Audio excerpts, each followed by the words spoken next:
दोस्तों, दानवीर कर्ण के बिना महाभारत की कल्पना भी नहीं की जा सकती। साथ ही इस बात से भी इनकार नहीं किया जा सकता कि कौरवों के सेनापति कर्ण अपने प्रतिद्वंदी अर्जुन से भी बड़े धनुर्धर थे, जिसकी तारीफ स्वयं भगवान कृष्ण ने की थी।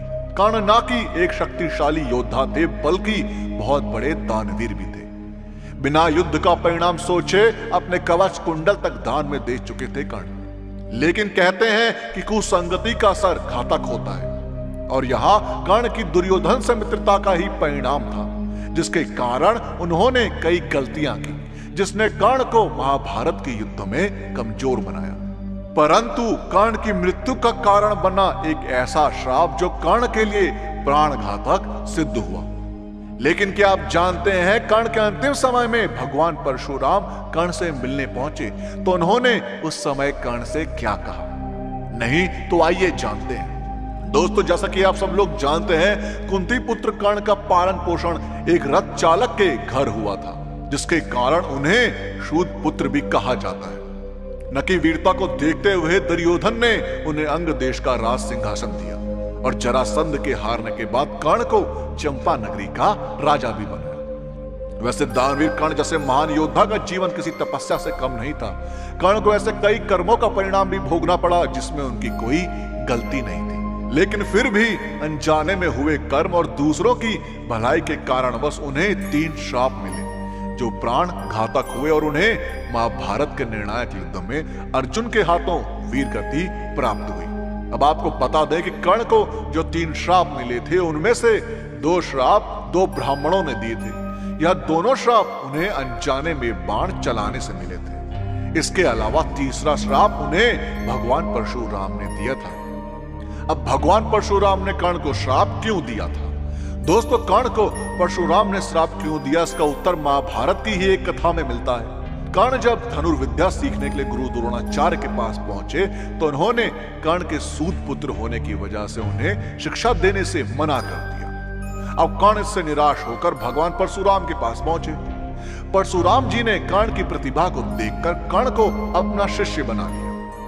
अब एक दिन अभ्यास के समय जब परशुराम जी थक गए थे तो उन्होंने कर्ण से कहा कि मैं थोड़ा आराम करना चाहता हूं। तब कर्ण ने परशुराम जी के सिर को अपनी जगह पर रख दिया और परशुराम जी आराम करने लगे। थोड़े समय बाद एक बिच्छू आया जिसने कर्ण की जगह पर डंक मारा। तब कर्ण ने सोचा कि यदि मैं अपनी जगह हटाऊंगा तो गुरुदेव की नींद टूट जाएगी, इसलिए कर्ण हिला तक नहीं और उसने बिच्छू को डंक मारने दिया, जिससे कर्ण की जगह से काफी खून बहने लगा और कर्ण को भयंकर कष्ट होने लगा। जब रक्त धीरे धीरे परशुराम जी के शरीर तक पहुंचा तब भगवान परशुराम की नींद खुल गई। परशुराम जी उठ गए और यह देखकर उन्हें बहुत क्रोध आया और कहने लगे, कितनी सहनशीलता क्षत्रिय में हो ही नहीं सकती। तत्पश्चात वे क्रोधित होकर बोले, तुमने मुझसे झूठ बोलकर ज्ञान प्राप्त किया है, इसलिए मैं तुम्हें श्राप देता हूं कि जब भी तुम्हें मेरी दी हुई विद्या की जरूरत होगी उस समय तुम्हें वह काम नहीं आएगी। दरअसल भगवान परशुराम क्षत्रियों को ज्ञान नहीं देते थे, वे कर्ण को ब्राह्मण पुत्र जानकर ही ज्ञान दे रहे थे। ऐसे में क्रोधित होकर उन्होंने कर्ण को श्राप दिया और अंत में महाभारत के युद्ध के दौरान जब कर्ण और अर्जुन के बीच युद्ध चल रहा था तब परशुराम जी की दी हुई विद्या को कर्ण भूल गए।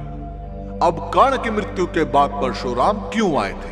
तो दोस्तों, महाभारत की रणभूमि में जब कर्ण अपने आखिरी समय में थे तब भगवान परशुराम उनके पास आए और कहने लगे, किसी दिन के लिए तो मैंने तुम्हें श्राप दिया था कर्ण।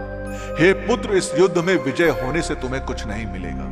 यदि वासुदेव कृष्ण के होते हुए भी तुम विजय हो गए तब भी कंगाल हो जाओगे।